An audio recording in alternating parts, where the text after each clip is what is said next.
এপিসোডে শুরুতে আমাদেরকে দেখানো হয় যে বল্টুরে একটি টাওয়ারের উপরে উঠে সেই ব্ল্যাক শ্যাডোকে সম্পূর্ণ বিলিতে খুঁজছিল। এরপর শিকারা বলে যে আমাদের বাবারা ইনভেস্টিগেশন করতেছে, আমাদের খুব তাড়াতাড়ি কিছু না কিছু করতে হবে। তারা সারাটা দিন সেই ব্ল্যাক শ্যাডোকে বিলিতে ভিতরে খুঁজতে থাকে, কিন্তু কেউই দেখতে পায় না। তারপর তারা বাসায় যাওয়ার জন্য রওনা দেয়। এরপর বল্টু বলে যে আমাদের বাসার লোক যদি জানতে পারে আমরা সারাটা দিন কি করছি তাহলে আমাদেরকে বকবে।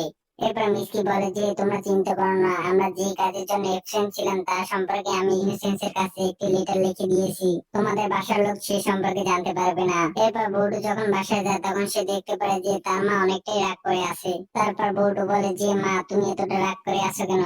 এরপর হিনাটা বলে যে তোমরা কি ভাবছো তোমরা একাডেমিতে অ্যাবসেন্ট থাকলে আমরা সেই সম্পর্কে জানতে পারবো না? এবং তুমি এটা কি একটা বাজে লেটার লিখছো? লেটারটিতে লেখা ছিল যে ভিলেজের ভিতর ওষুধ ছড়িয়ে পড়েছে, আমরা সেই ওষুধ থামাতে যাচ্ছি। পরের দিন শিনো সেন্সে বল্টু এবং হিনাটাকে একাডেমিতে ডেকে আনে এবং শিনো সেন্সে বলে যে তোমরা ক্লাস মিস করছো, তার জন্য তোমাদেরকে এক্সট্রা ক্লাস নিতে হবে।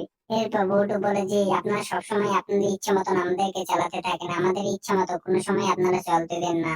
এবং সে সেখান থেকে রাগ করে চলে যায়। এরপর আমাদেরকে দেখানো হয় যে শিকারা মা শিকারার এই কাজ সম্পর্কে জানতে পেরেছে এবং সে তাকে একটা চড় মারে এবং তার গালে 5টা আঙ্গুলের দাগ ছিল। এরপর শিকারা বলে যে তোদের মা কতটা ভালো, তোদেরকে শুধু বকা দিয়েছে কিন্তু আমার মা তো আমাকে চড় মেরেছে। এরপর মিসকি বলে যে তোমাদের বাসায় এই সম্পর্কে কিভাবে জানতে পেরেছে? আমি তো শিনো সেন্সের কাছে একটি লেটার লিখেছিলাম। এরপর শিনো হিনাটাকে বলে যে তুই কি বোর্ডের এই ক্লাস মিস করা সম্পর্কে নারুটোকে বলেছিস?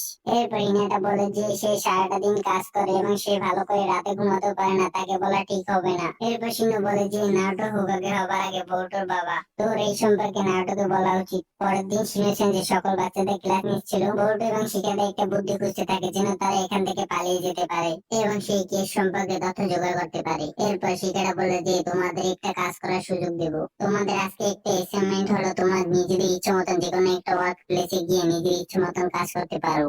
এরপর মেটালিনে জিনকে বলে যে আমরা গিয়ে ফায়ার ফাইটারদের সাহায্য করবো। এরপর শিনু শিকার এবং বোর্ডকে বলে যে তোমরা বুঝতে পারছো তো, তোমরা তোমাদের ইচ্ছে মতন যে কোনো কাজই করতে পারো। তারা পোস্ট অফিসে যায় কারণ তারা জানে যে তারা সেখান থেকে সমস্ত ভিলেজে ঘুরতে পারবে। এবং সেখানে পোস্ট অফিসের হেড বলে যে তোমরা মনে করো না তোমরা বাচ্চা, তার জন্য তোমাদের সাথে আমরা ভালো ব্যবহার করবো, তোমাদের সমস্ত কাজই ভালোভাবে করতে হবে। কিন্তু বোর্ডরা পোস্টম্যানের সাথে লেটার ডেলিভারি করতে যায়। তারপর তারা দুপুরবেলা অনেকটা ক্লান্ত হয়ে সেখানে জুস খেতে থাকে। তখন বোর্ড সমস্ত জায়গায় ব্ল্যাক শ্যাডো খুঁজতে থাকে। তখন বোর্ড নারুটোকে দেখতে পায়। নারুটো হোকাগে হবার কারণে কোনো কিছু উদ্বোধন করতে এসেছিল। তখন সে বল্টুকে দেখার সাথে সাথে বল্টুর কাছে চলে আসে এবং বলে যে তোমরা কি ওয়ার্ক প্লেস অ্যাসাইনমেন্ট করতে এসেছো, এবং বলে যে ভালোভাবে কাজ করে এবং সে বল্টুকে শাবাশি দিয়ে সেখান থেকে চলে যায়। এরপর বল্টু বলে যে আমাদের কাজ ভাগ করে নিতে হবে, তা না হলে আমরা সারাটা দিনও কাজ শেষ করতে পারবো না। এবং তারা তাদের নিজেদের মধ্যে কাজ ভাগ করে নিতে থাকে। তখন পোস্টম্যান বলে যে ধীরে ধীরে কাজ করো, তোমরা কোনো লেটার এখানে ওখানে ফেলে দিও না। এরপর বল্টু নিজের কাজ এলোমেলো করতে থাকে, সে পোস্ট বক্সের বাইরে লেটার গুলো ফেলতে থাকে এবং মিকি তার কাজ খুবই ভালোভাবেই করে।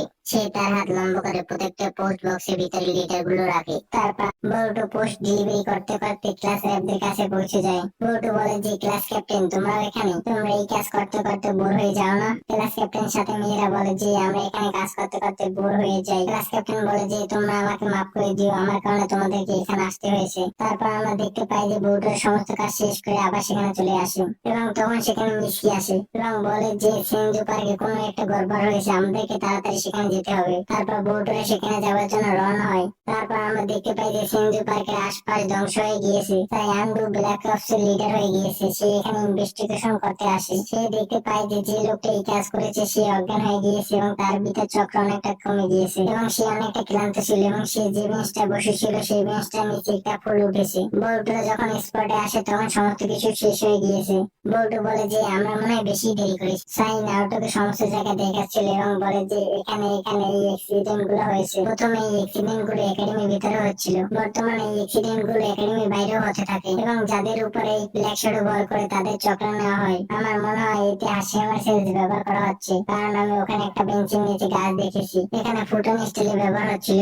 এরপর নারুটো বলে যে লোকেদের চাকরা কেন নেওয়া হয়, আমি তো কোনো কিছুই বুঝতে পারি না। এখানে তারা এই সম্পর্কে ভাবতে থাকে। এরপর নারুটো ভাবে যে আজকে মনে হয় আমি বাসায় যেতে পারবো না। বল্টুর একটা বুদ্ধি বানাচ্ছিল এবং বলে যে আমাদের আজকে খুব তাড়াতাড়ি কাজ শেষ করে আবার যেতে হবে। এরপর আমরা দেখতে পাই যে চুচু পোস্ট অফিসে এসে বসের সাথে ঝামেলা করতে থাকে। বল্টু বলে যে চুচু তুমি আমাদের বসকে কেন মারো? চুচু বলে যে কালকে আমার পটাটো চিপ ডেলিভারি হওয়ার কথা ছিল। এরপর বস বলে যে তোমরা কোনো কাজই ভালোভাবে করোনি, সকাল থেকে আমাদের কাছে কমপ্লেন আসছিল, আর আজ তোমাদের চক্রে সেই বেচারা পোস্টমাস্টার একলাই ডেলিভারি করতে গিয়েছে, আর আজকে তোমাদের কোনো পোস্ট ডেলিভারি করা লাগবে না, তোমরা এখানে বসে বসে পোস্ট গুনতে থাকো। বউটু বাইরে থাকে এবং দেখতে পায় যে বাইরে থেকে অনেকটা আওয়াজ আসে। তারপর তারা বাইরে টিভিতে তাকায় এবং জানতে পারে যে তাদের ওয়াটার পাম্পে কোনো একটা গড়বড় হয়েছে, কোনো একটা লোক সেখানে ভাঙচুর করছিল। তখন বউটুর মনে হয় যে এটা ব্ল্যাক শ্যাডো কাজ তো নয়, আর ওখানে তো ক্লাস ক্যাপ্টেনও ছিল, এবং তারা সেখানে খুব তাড়াতাড়ি যেতে থাকে। এবং আমরা দেখতে পাই যে ক্লাস ক্যাপ্টেন খুবই অসুস্থ অবস্থায় সেখানে পড়েছিল।